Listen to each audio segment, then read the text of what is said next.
சொல்லிவிடக் கூடாது. இப்லீஸ் ஜின்னத்தை சேர்ந்தவன், அவனது பரம்பரைக்கு தான் நாங்கள் ஷைத்தான் என்று அழைக்கிறோம்.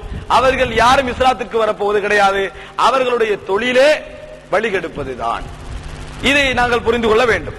அடுத்ததாக கரீன் என்ற ஒரு வார்த்தையை, குரணா என்ற வார்த்தையை அல்லாஹ் திருமறையிலே அடிக்கடி பாவிப்பதை பார்க்கலாம். கரீன் என்றால் அரபியிலே நண்பன். ஆனால் அல்லாஹ் தஆலா கரீன் என்ற சொல்லை பெரும்பாலும் திருமறையிலே கெட்டவர்களுக்கு தான் உபயோகிக்கிறார். நன்றாக இருக்கக்கூடிய நண்பர்களுக்கு உபயோகிக்கவில்லை. கரீன், குரணா. கரீன் என்றால் நண்பன், குரணா என்றால் நண்பர்கள். அரபியிலே நண்பர்களுக்கு சதீக் என்பார்கள், ஜமீல் என்பார்கள், அதே போன்று கலீல் என்பார்கள். ஆனால் கரீன் என்ற வார்த்தையை அல்லாஹ் தஆலா கெட்ட நண்பர்களுக்கு திருமறையிலே உபயோகிக்கிறான்.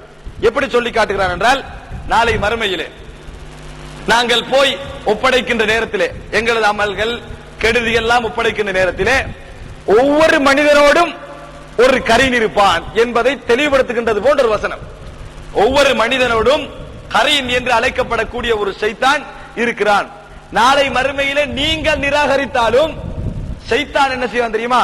ஹாதா மால தைய அதீத். இந்த தெளிவா இருக்கின்றால் செஞ்ச வேலையெல்லாம் என்று ஷைத்தான் காட்டுவான். இவன் செஞ்ச வேலையெல்லாம் ஹாதா மால தைய தெளிவா இருக்குதானே, இவ்வளவும் செஞ்சுக்கிறான், வழி கட்டிக்கிறான். அவன் அதான் சொல்லிட்டு வந்தான், அல்லாட்ட வழி கெடுப்பேன் என்று சொல்லிவிட்டு வந்தான். இனி நாளை மறுமையில் அவனை எடுத்து காட்டுவான், செஞ்சுட்டேன் பாருங்க. இப்படி அவன் சொல்லுவான் என்பதை அல்லாஹ் திருமறையிலே சொல்லி காட்டுகிறான். எப்படி? வகால கரீனுஹு, நாளை மறுமையிலே ஒவ்வொருவரோடும் இருக்கக்கூடிய கரீன், அவனது கரீன் சொல்லுவான், ஹாதா மா லதைய அதீத், இதோ இவர் செய்த வேலை எல்லாம் என்னிடத்தில் இருக்கிறது என்று போடுவான். அல்கியா ஃபீ ஜஹன்னம குல்ல கஃபாரின் அனீத் என்று அப்படியே வந்து அல்லாஹ் தஆலா சொல்லி காட்டுறான். அந்த கரீன் அவனோடு இந்த உலகத்திலே ஷைத்தானாக அவனோடு வாழ்ந்து கொண்டிருந்தவன் சொல்லுவான், கால கரீனுஹு, அவரது நண்பன் சொல்லுவான், ரப்பனா மா அத்கைத்துஹு, நான் அவனை வழிகெடுக்கல, நான் அவனை, எனது இறைவனே நான் அவனை வழிகெடுக்கவில்லை, வலாக்கின் கான ஃபீ தலாலின் முபீன், அவனாகத்தான் வழிகேட்டிலே இருந்து விட்டான், அவனாகத்தான் வழிகேட்டிலே இருந்து விட்டான் என்று சொல்லி அல்லாஹ் தஆலா திருமறையிலே எங்கள் ஒவ்வொருவரோடும் படைக்கப்பட்டிருக்கக்கூடிய ஒரு ஷைத்தான், ஒரு கரீனை பற்றி அவன் என்ன வசனத்தை சொல்லுவான் என்பதை பற்றியும் அல்லாஹ் திருமறையிலே சூரா காஃபிலே 23, 24, 25, 26, 27 அந்த வசனங்களை நீங்க திரும்பி ஓதி பாருங்கள். உண்மையிலே மறுமை சம்பந்தமாக உருக்கமான ஒரு வசனம். சூரா காஃபிலே 23 இருந்து ஆரம்பிக்கக்கூடிய வசனம். அல்லாஹ் தஆலா இவர்கள் எல்லாம் இந்த மார்க்கத்தை விட்டு தூரமாக வாழ்கிறார்களோ, மார்க்கத்தை புறக்கணித்து வாழ்கிறார்களோ, அவர்களுக்கு நாங்கள் கரீன்களை ஏற்படுத்துவோம் என்றும் சொல்கிறான். ஷைத்தான் இருக்க இன்னும் பல ஷைத்தான்களை ஏற்படுத்தி கொடுப்போம் என்றும் அல்லாஹ் தஆலா சொல்லுகிறான். எப்படி?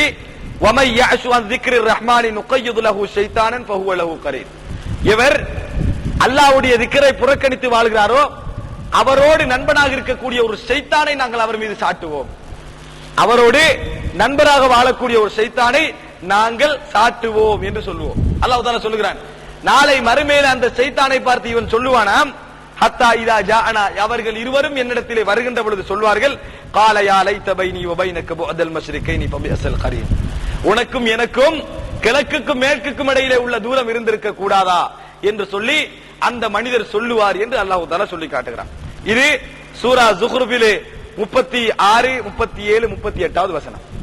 அதாவது இப்லீஸ் என்பவன் ஜின்னத்தை சேர்ந்தவன், அவனது பரம்பரைகளுக்கு தான் நாங்கள் ஷைத்தான் என்று சொல்கிறோம், அவர்கள் வழிகெடுப்பதற்கென்றே இருக்கிறார்கள். அல்லாஹ் தஆலா கூட ஒவ்வொரு மனிதனோடு கரீன் என்ற ஒரு ஷைத்தானை படைக்கிறான். இன்னும் மோசமாக வாழுகின்றவர்களுக்கு நிறைய கெட்ட ஷைத்தான்களை அல்லாஹ் தஆலா ஏற்படுத்துகிறான் என்பதற்கெல்லாம் இந்த வசனம் மிகப்பெரிய ஆதாரமாக இருந்து கொண்டிருக்கின்றது.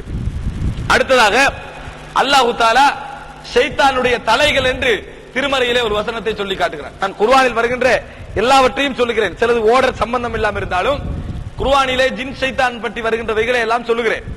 ரூஸ் ஷயாத்தீன் எப்படி சொல்கிறான் என்றால், அதாலிக கைருன் நுஸுலன் அம் ஷஜரத்துஸ் ஸக்கூம், நாளை மறுமையிலே உங்களுக்கு சொர்க்கம் சிறந்ததா அல்லது களி முள்ளு மரம் சிறந்ததா என்று சொல்லிவிட்டு சொல்கிறான், இன்னா ஜஅல்நாஹா ஃபித்னத்தன் லிஸ்ஸாலிமீன், அதனை நாங்கள் அநியாயக்காரர்களுக்கு ஒரு தண்டனையாக சோதனையாக ஆக்கி இருக்கிறோம்.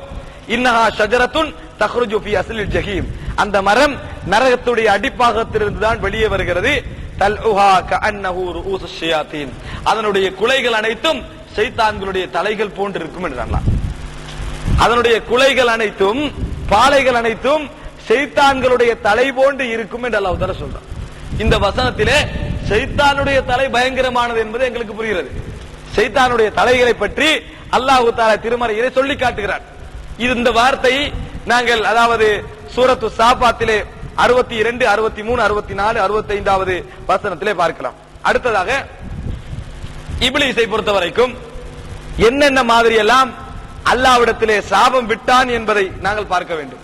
அதற்கு முன்னால் இப்லீஸ் கால அவகாசம் கொடுக்கப்பட்ட வார்த்தையை நாங்கள் தெரிந்து கொள்ள வேண்டும். எப்படி இப்லீஸ் சொல்லுகிறான் அல்லாஹ்விடத்திலே, அதாவது கலக்தஹு மின் தீனின் வ கலக்தனி மின் நார், அவனை மண்ணிலிருந்து படைத்தாய், ஆதமை என்னை நீ நெருப்பிலிருந்து படைத்தாய் என்று சொல்லி சொன்ன பின்னால் அல்லாஹ் தஆலா சபிக்கிறான். அதாவது இந்த இப்லீஸை அல்லாஹ் தஆலா சபிக்கிறான். சபித்த பின்னால் ஷைத்தான் கேட்கிறான், கால ரப்பி அன்லிர்னி இலா யௌமி யுபஅதுன், இவர்கள் இந்த மனிதர்கள் அனைவரும் எந்த நாள் எழுப்பப்படுவார்களோ அது வரைக்கும் எனக்கு கால அவகாசம் தான், அது வரைக்கும் எனக்கு கால அவகாசம் தான். அல்லாஹ் சொல்லுகிறான், கால